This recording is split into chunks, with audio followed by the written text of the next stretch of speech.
우리가 세상을 살다 보면 해도 후회하고 안 해도 후회하는 게 결혼인 것 같습니다. 그래서 혼자 있으면 외롭고 같이 있으면 괴로운 게 요즘 젊은이들의 생각이라서 차라리 괴로울 바에 혼자 사는 것이 낫다라고 생각하는 젊은 친구들이 많은 것 같습니다. 그런데 결혼이라고 하는 것은 그래도 어떻습니까? 오늘 우리의 중요한 대사이고 또 나와 다른 사람이 만나서 한 가정을 꾸려나간다는 것이 얼마나 큰 축복인 것을 우리는 잘 알지는 못하지만 또 이같이 큰 축복 또한 없다는 사실 또한 인정할 수밖에 없습니다. 1976년도에 중요한 우리나라에 아주 유명한 이슈가 되어지는 결혼식 한 장면이 있었는데 당대 최고의 여배우였던 김지미라는 여배우가 있었습니다. 그 전에도 2번 결혼했던 여자인데 이번에는 연하의 남자를 만났죠. 그것도 최고의 그 당시 한국계 트롯 지금은 트롯 이렇게 가수들이 나오지만은 그때 남진 나훈아 그것은 비교도 안 될 정도입니다. 그럴 때 최고의 트롯 가수였던 나훈아와 결혼하게 되어집니다. 그것도 7살 나이 차가 나는 나이가 차도 그 당시에는 연하 커플이 그 당시에는 없었어요. 그런데 그것 또한 이슈가 되어져서 한테서 특별히 되어지는 귀한 결혼식이 되었습니다. 그래서 첫날 밤 김지미가 애교를 뜨면서 나훈아에게 이제 장난을 치면서 그 벗은 발을 보이면서 훈아발 이렇게 애교를 떨었습니다. 그런데 나훈아도 이제 연상인 김지미에게 맞장구를 쳐야 하지 않겠습니까? 맞장구를 쳐야 하는데 뭐라고 했느냐?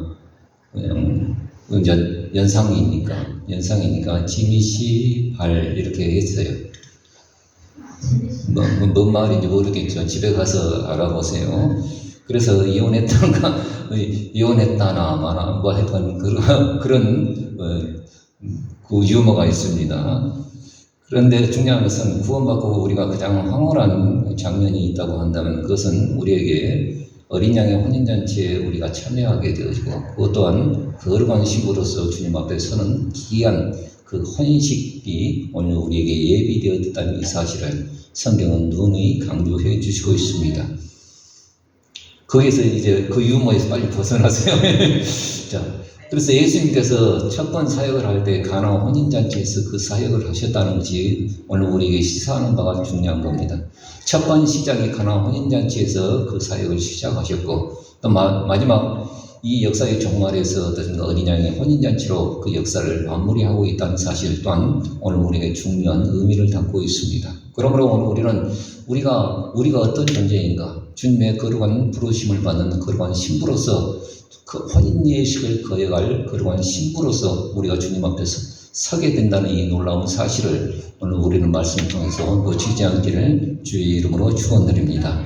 요한계시록 19장은 이제 어린 양의 혼인잔치에 하늘에서 셀 수 없는 허다한 무리들이 찬양 소리와 24장로들과 천사들과 또 그 놀라운 하나님의 영광을 찬양하면서 찬양의 소리가 메아리치는 할렐루야 그 찬송이 이어지는 그 내용이 19장에 나오고 있습니다.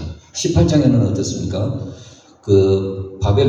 바벨론이 무너짐으로 인하여서 왕들이 통곡 소리가 나오고 또 그것으로 인해서 장사하며 배를 불렸던 상구들의 그 통곡 소리가 나오고 또 성객과 선인들의 그 바벨론의 그 향락 문화와 쾌락 문화와 그 물질의 문화에 젖어 있던 사람들의 통곡 소리가 나오는 그 장면들이 요한계시록 18장에 나오고 있습니다. 그러나 19장에는 오늘 본문에는 할렐루야 찬양이 계속 이어지고 있다는 것입니다. 할렐루야는 이 뜻이 무엇인 줄 아시죠?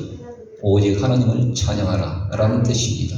그러므로 오늘 우리 역시도 우리의 생활 가운데 정말 우리가 마지막 혼인 예식에서 불러질 그 찬양 또한 할렐루야 이 찬양이라는 것을 기억하길 주의 이름으로 축원드립니다. 그런데 이 혼인 예식은 어떻든가 신랑과 신부가 있어야겠죠. 여기 보자면 신부를 먼저 소개를 하고 있는 신랑은 누구냐면 우리를 핏값을 주고 사신 이 어린 양이신 우리 주 예수 그리스도이시죠. 그리고 신부는 여기 보자면 청함을 받은 성도들이죠. 정말 참 정결하고 거룩함을 통하여서 하나님 앞에 존귀함을 받는 거룩한 신부인 성도들을 말을 해주고 있죠. 이 신부가 입는 그 웨딩드레스는 빛나고 깨끗한 세마포입니다. 그래서 여러분들 전에도 제가 그 가나 혼인잔치의 영상을 한번 보여주면서 여러분들에게 같이 나누었습니다만, 유대인들에게 혼인 예식은 먼저 정혼을 하게 되어집니다. 그리고 언제일지는 모르지만 아비가 그 신랑 즉 아비가 결혼식 날짜를 정하기 전까지 그 기간 동안에 이 신부는 자기 집에서 자기가 입을 웨딩드레스 세마포 옷을 이제 짓게 되어지죠.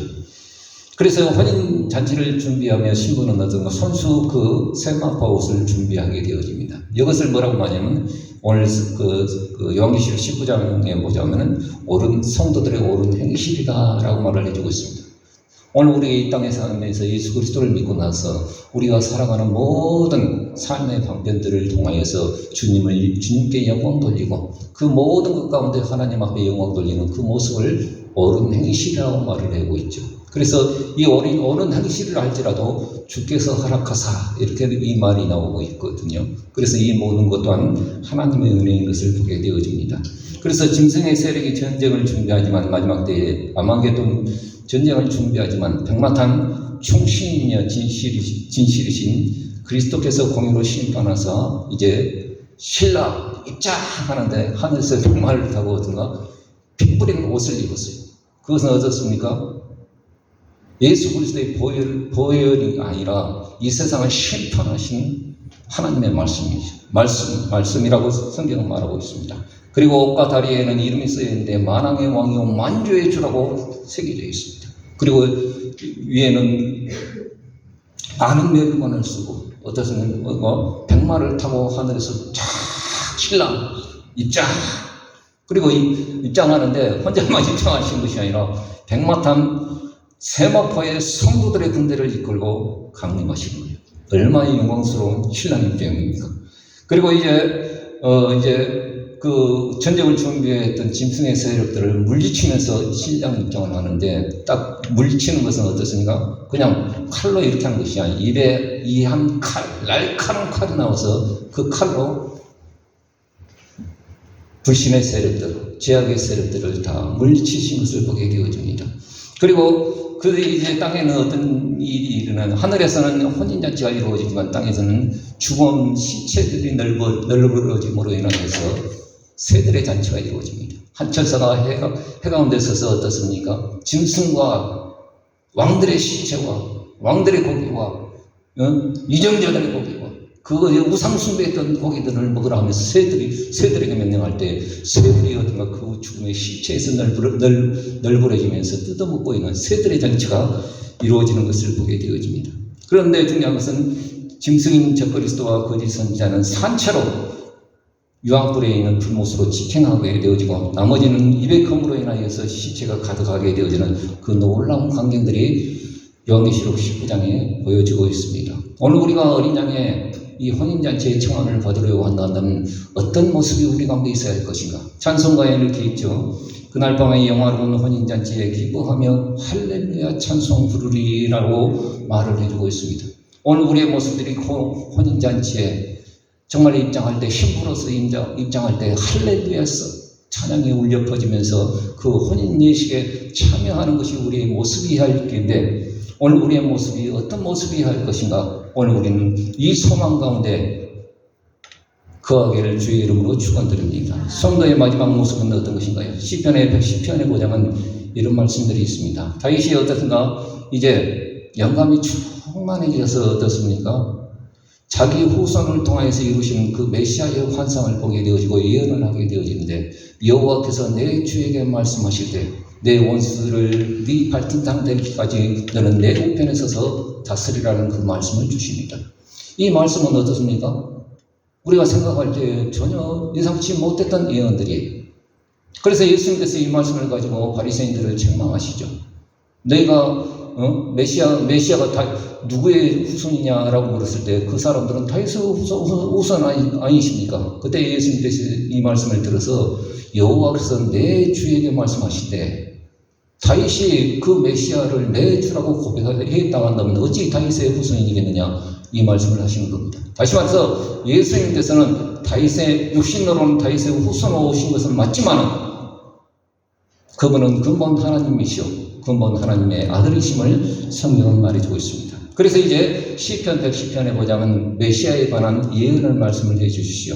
그 내주, 다윗이 말한 내주는 누구냐? 하늘에 오르사 십자가를 지으시고 이제 부활 승천하셔서 하늘에 오르사 전능하신 하나님 우편에서 원수로 발등상 하기까지 통치하시며 저리로서 산자와 주자를 심판하러 오시는 우리 주 예수 그리스도의 임심을 성경은 말해주고 있습니다.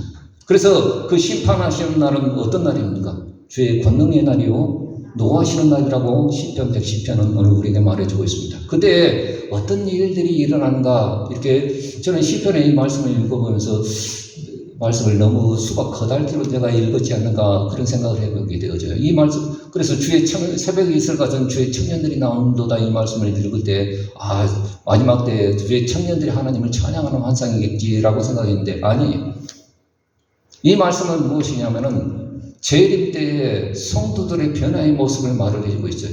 주의 진노하시는 날에 어떤 일이 일어나느냐, 주님께서 강림하실 때 하나님의 주의 거룩한 백성들이 거룩한 옷을 입고 즐거이 헌신하는도다. 그리고 새벽 이슬 같은 청년들이 주께 나오는도다. 이 말씀을 볼 때 그냥 청년들이 와서 주님 오실 때 막 환호성 지르면서 나오는 것이 아니라 예수 믿었던, 또 순교당했던, 또 예수 믿고 환난받았던 성도들이 주의 거룩한 세마포의 옷을 입고 주님을 환영하면서 새벽 이슬 같은 청년의 모습으로 주께 나오는 그 모습을 이제 다윗은 예언하고 있다는 것입니다. 여러분, 오늘 주님 앞에 다시 섰을 때 우리가 나이 늙으면 어떨까? 그냥 늙은 그 모습으로 주님 앞에 서겠습니까? 절대 아니에요. 오늘 이 말씀에 의거해 본다면 새벽 이슬 같은 주의 청년의 새벽 이슬 같은 청년들의 모습으로 주님 앞에 신부로서 선다는 이 놀라운 영광이 오늘 우리에게 있음을 성경은 말해주고 있습니다. 우리 한번 같이 읽어보십니다. 시편 110편 3절의 말씀. 자, 읽어봅시다. 시작. 주의 권능의 나라에 주의 백성이 거룩한 옷을 입고, 거룩한 옷은 어떤 옷이겠어요? 세마포 옷이겠죠. 여기 보자면 그림처럼 거룩한 옷을 입고 즐거이 헌신하니 새벽 이슬 같은 주의 청년들이 주께 나오는도다. 우리의 모습이 이 모습이라는 거예요. 놀랍죠? 놀랍죠? 주의 새벽 이슬 같은 주의 청년의 모습으로 거룩한 세마포의 옷을 입고 거룩한 신부로서 주님 앞에 설 수 있는 그 놀라운 은혜가 우리 가운데 있음을 보게 되어집니다. 그러나 이 땅의 사람들은 어떻습니까? 하나님 앞에 심판을 받게 되어지죠. 그래서 멜기세덱의 반차를 쫓아서 영원한 대제사장이 되신 그분이 이 땅을 판단하시고, 또 어떻습니까? 그 주님을 거부했던 사람들은 결국에는 시체로 죽는다는 사실을 요한계시록 19장에 말씀하셨던 것처럼 시편에도 그 말씀을 그대로 예언하고 있다는 것입니다. 그러므로 하나님의 하신 일들을 오늘 우리는 연구해서 정말 그분을 잘 알고 우리는 경배해야 합니다. 주님의 행사, 하나님의 하시는 그 행사는 어떻습니까? 그냥 기분에 따라서 주먹구구식으로 어떻습니까? 그때의 방편에 따라서, 형편에 따라서 그냥 이렇게 이루어내시는 분이 아니라 처음부터 계획하시고, 처음부터 예언하시고, 처음부터 약속하시고, 그 약속을 신실하게 지키시는, 진실하시고 공의롭고 또 법도로 충만하시고 확실한 그 은혜임을 성경은 말해주고 있습니다. 그러면 여기 우리의 주님의 행사를 오늘 우리는 성경의 말씀을 통해서 우리는 늘 연구하고, 하나님께서 하시는 말씀은 반드시 어떻습니까? 허투루 그냥 돌아다니다 그냥 이루시는 것이 아니라 반드시 그 말씀을 때가 되면 이루시는 그 놀라운 은혜를 오늘 우리는 성경을 통해서 찾아보게 되어집니다.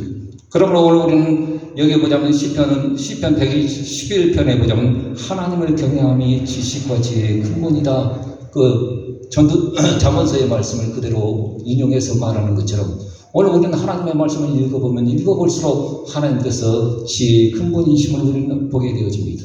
그러므로 오늘 우리는 이 말씀을 그냥 읽고 하나님께서 분명히 이루신다 이런 정도가 끝나는 것이 아니라, 그렇다고 한다면 내가 내 삶 가운데서 어떠한 삶으로 살아야 할 것인가, 내게 주신 말씀을 그대로 순종하고 지켜있는 새벽에 있을 같은 청년의 모습으로 섰을 때 오늘 우리에게 좋은 지각을 주사 그것을 행할 수 있도록 하시고 즐거이 헌신하게 하신다는 사실을 성경은 말해주고 있습니다. 이것이 오늘 우리의 성도의 모습이어야 한다라고 이제 시편은 말을 해주고 있죠. 그렇다고 한다면 옳은 행실은 무엇일까요? 사람이 보기에 옳은 행실은 그래 좀 나쁜 짓 안 하고 너무 착해도 안 되고 너무 뭐해도 안 되는 그런 정도의 옳은 행실이겠습니까? 하나님의 법을 볼 때에 그 기준이 어떻습니까? 옳은 행실이야 함을 보여주고 있습니다. 그래서 신명기 22장에 보자면 이런 얘기를 하시는데, 모세가 이제 이스라엘 백성들에게 다시금 출애굽 이스라엘들에게 그 레위기의 말씀을 다시금 강론하시면서 주신 말씀이 어떤 것이었냐면은, 잃어버린 가축과 우양이 있으면은 가축과 물건을 보면 너희는 못 본 채 하지 말고 온 주인에게 돌려줄 책임이 있다라고 말을 하고 있습니다. 오늘 우리는 어떤가? 우산 보면 어떤가? 임자 없는 것이 이 우산이죠. 저도 막 이렇게 이제 주워놓은 거 있고, 이렇게 한국 우산도 있고, 또 교회 갔다가 그냥 비 올 때 이렇게 쓰고 왔던 우산도 놔뒀던 건데, 그렇게 하지 말라는 거예요. 임자가 없다 한다면 반드시 주인에게 돌려줄 때까지 너희가 돌볼 책임이 있다라고 신명기의 말씀은 또 우리에게 말을 해주고 있습니다. 그리고 남녀 의복 옷이 있는데 그냥 요즘 어떤가 유니섹스 모드라고 해가지고 남자가 여자 옷 입고 여자가 남자 옷 입는 그런 시대가 아니라, 여기 보면 성경은 분명히 남녀의 의복까지라도 그걸 혼용하지 말라고 말을 해주고 있습니다. 그리고 포도원에서 어떤가 두 종자를 어떻습니까? 다른 종자를 어떤가 혼용해서 이것이 파종하지 말라고 해요. 또 소와 낙이라고 하는 것은 비슷하게 생겼지만 어떤가 종 자체가 틀립니다. 그래서 소와 낙이도 멍에를 같이 맺지 말라고 그래요. 그리고 양털과 배실, 이것은 어떤가 양털은 어떤가 순수 동물에서 나온 털이고, 배실은 식물에서 나온 실 아닙니까? 그것까지라도 어떤가 혼용해서 짜지 말라고 합니다. 그리고 옷을 입을 때 겉옷가에 어떤가 술을 달아서 어떻습니까? 이것으로 인해서 음행과 그 방종을 금지하는, 이것을 술을 달아서, 유대인들은 남자들을 보면 이 술을 달아놔요. 그 술을 다루는 것은 장신용으로 달아놓은 것이 아니라 이것을 볼 때마다 하나님의 말씀을 기억하고 너희가 방종과 음행을 금지하라는 그 말씀을 기억해야 한다라고 말을 해주고 있습니다. 또 부부의 성생활이나 간음이나 성폭력, 이런 세세한 내용까지 율법은 오늘 우리에게 말하고 있습니다. 이런 세부적인 율법들은 그냥 무시하기 십상이지만 하나님께서 우리에게 명령하신 것은 중요하지 않은 것이 하나도 없습니다. 다 중요한 거예요. 선민이 우리가 거룩한 하나님의 백성이 되기 위해서는 이웃의 아픔을 그냥 못 본 채 하지 말고 세상에 혼재된 그런 풍습 속에서 오늘 우리는 지켜가야 할 것이 뭡니까? 하나님의 창조의 원형 그대로의 질서를 우리는 가지고 그것을 지켜나가야 한다는 거예요. 동성애법도 왜 오늘 우리가 반대해야 하느냐?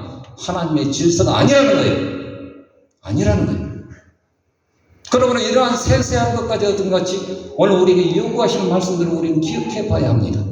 그래서 세상은 어떤가 어찌하든지 섞어버리라고 해요. 제약인 것을 제약이 아닌 것처럼 포장하고 있어요. 또 어떤가 이것과 저것을 섞어요. 술도 어떻습니까? 이것저것 다 섞어서 폭탄주를 만들어요. 그래서 오늘 우리는 세상에 혼재된 그런 풍습에서 창조의 질서를 지켜나가며 함께 이루고 세워져 가야 할 것이 옳은 행실이라고 말을 해주고 있습니다. 그것은 어떻습니까? 커다란 것이 아니에요. 실은 어떤가 지극히 작은 것이고 미미한 것들이에요. 그러나 중요한 것은 그 작은 것에 오늘 우리는 창조의 질서를 그대로 지켜나가면서 하나님의 뜻대로 오늘 하루를 묵묵히 그 말씀대로 살아가는 것이 오늘 우리의 옳은 행실인 것을 우리는 보게 되어집니다. 여러분도 옳은 주님이 보실 때 크다는 것을 갖고 이 정도 크다는 업적을 네가 이루었기 때문에 높은 점수로 오늘 우리는 옳은 행실로 그러니까 거룩한 친구가 되어진 것이 아니에요. 작은 것 하나. 예수님께서 마태복음 25장에 보자면 이렇게 말을 해요. 양과 염소를 구별하면서 어떤가 오른편은 양, 왼편은 염소를 구별하듯이 그렇게 구별해놓고 오른편에 있는 양들에게 말씀하십니다. 내가 목마를 때 너희가 마실 것을 주었고, 내가 정말 배고플 때 너희가 먹을 것을 주었고, 내가 옥에 갇혔을 때 너희는 돌아보았고, 내가 헐벗을 때 너희 벗었을 때 너희는 입을 것을 주었고, 나를 이루하였다라고 말합니다. 그때 오른편에는 양들이 뭐라고 합니까? 언제 오늘 우리가 주님을 그렇게 하지는 않았어요. 우리가 한 적이 없습니다. 그런 기억이 없습니다. 아니다. 지극히 작은 자 이런 소자에게 한 것이 곧 내게 한 것이다 라고 말합니다. 우리 마태복음 25장 40절의 말씀 한번 같이 읽어봅시다. 시작. 너희가 여기 내 형제 중에 지극히 작은 자 하나에게 한 것이 곧 내게 한 것이니라 하시고, 그러므로 옳은 행실은 커다란 업적이 아니에요. 지극히 작은 것 하나에 오늘 우리는 충성하고 지극히 작은 것 하나를 오늘 우리는 소중히 여기며 창조의 질서대로 그 하나님의 법대로 우리는 순종해 나가는 것, 이것이 주님이 오늘 우리에게 마지막 때에 보실 옳은 행실이라고 성경은 말해주고 있습니다. 그러므로 이 땅에 살아갈 때 오늘 우리는 빛나고 깨끗한 세마포, 오늘 우리는 준비하기 위해서 무엇이 필요하겠습니까? 지극히 작은 거에 오늘 우리는 충성하고 그 지극히 작은 것 하나를 우리는 소중히 여기며, 잃어버린 거 어떻습니까? 주인이 없잖아요.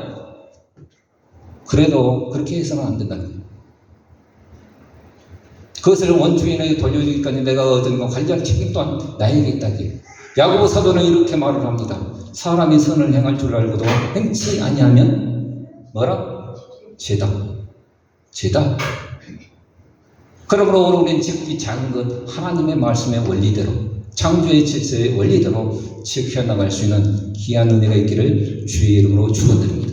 그것이 주님이 보시는 옳은 행실이라고 말을 해주고 있습니다. 그렇다고 한다면 오늘 우리는 이제 오늘 우리의 삶을 어떻게 살아갈까요? 여기 보면 이사야서 49장에 보자면 그런 얘기가 나오는데, 이사야 49장부터는 어떤 66장까지는 메시아의 예언시입니다. 그래서 이 말씀을 읽어볼 때 이 말씀이 누구를 칭하는 말씀인가 잘 헷갈릴 때가 많아요. 그러나 49장은 메시아의 예언시입니다. 특별히 하나님의 선택과 주의 영광을 나타낼 때로 이스라엘을 세워내지만은, 그래서 이스라엘을 향한 예언이기도 하지만은 이것이 또한 메시아를 향하신 예언의 시이기도 합니다.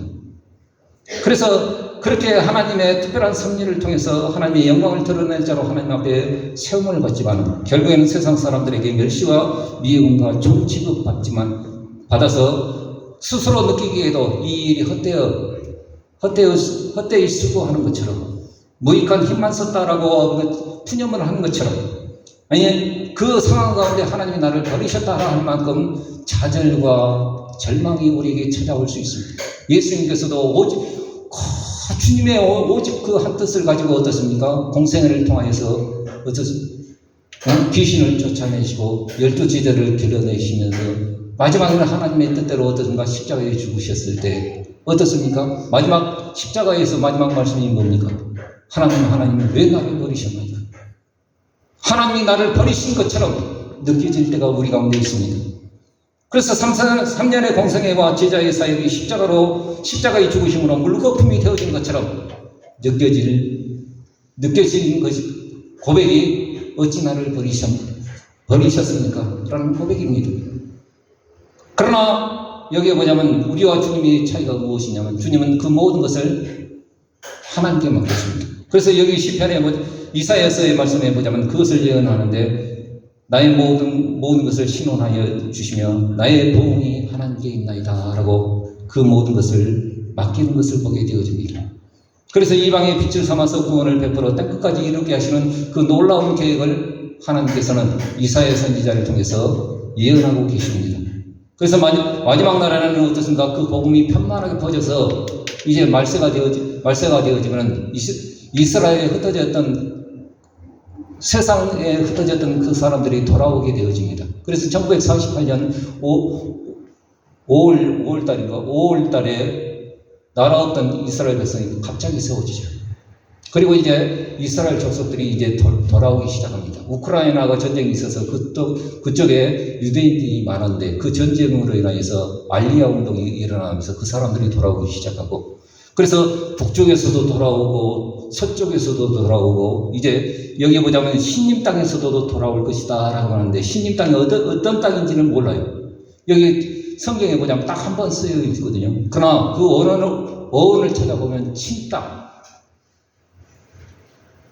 다시 말해서 중국에서 어떻습니까? 유대인들이 솔로몬 이후에 중국인들이 거기에 다 기화하면서 살았거든요. 그런데 그 중국인들이 이제 돌아오게 되어진 그 놀라운 영광이 있음을 보게 되어집니다. 그때 돌아올 때 어떻게 돌아오느냐? 신부처럼 돌아온다는 거예요. 그래서 하나님께서 하시는 말씀이 무엇이냐? 여인이 젖먹는 아이를 잊을 수 있더냐?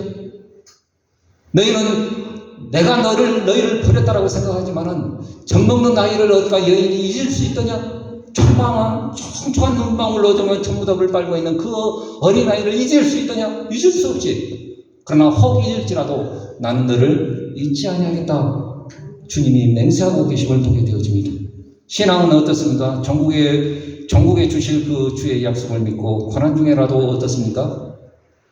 우리는 믿음의 자녀를 낳고 또 어떤가 그 신앙의 연주를 오늘 우리는 이어가야 함이 오늘 우리 가운데 있음을 보게 되어집니다. 그래서 여기 뭐냐면 주의 약속을 믿고 고난 중에라도 그 낳은 자녀들이 어떤가 나중에는 예루살렘에 돌아왔는데 그 사람이 돌아오는데 이 땅이 너무 좁습니다.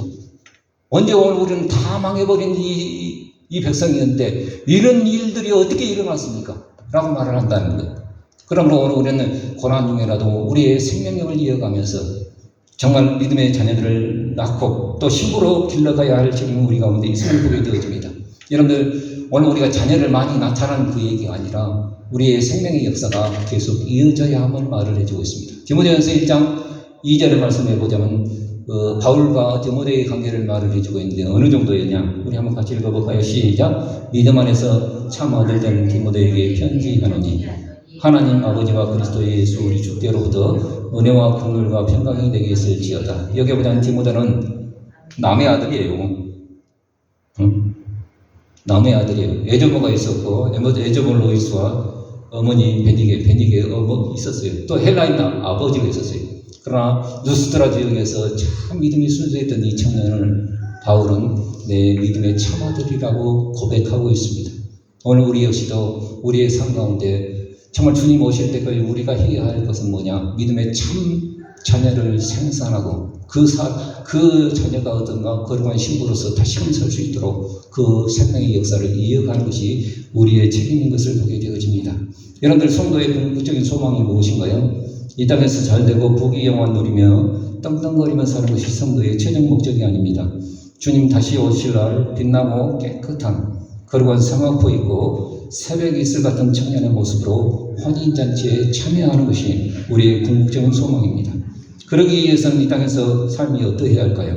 그것은 지극히 작은 것에 충성하며 그 지극히 작은 것을 소중히 여기면서 하나님의 말씀과 생명의 원리대로 순종하며 묵묵히 그 일들을 이어가는 것이 우리의 믿음의 옳은 행실이라고 성경은 말해주고 있습니다. 비록 현실은 낙심과 좌절이 되어지지만 우리를 신원하시고 보응하시는 그 주님은 보응하시는 분은 우리 주님인 것을 우리는 알고 고난 중에라도 오늘 우리는 낙심하지 말고 믿음의 자녀를 생산해내며 또 거룩한 신부로 이어질 수 있도록 오늘 우리 또한 거룩하고 새벽 이슬 같은 그 청년의 모습으로 우리의 삶 가운데 즐거이 헌신하시기를 주의 이름으로 축복합니다. 아멘. 기도합시다.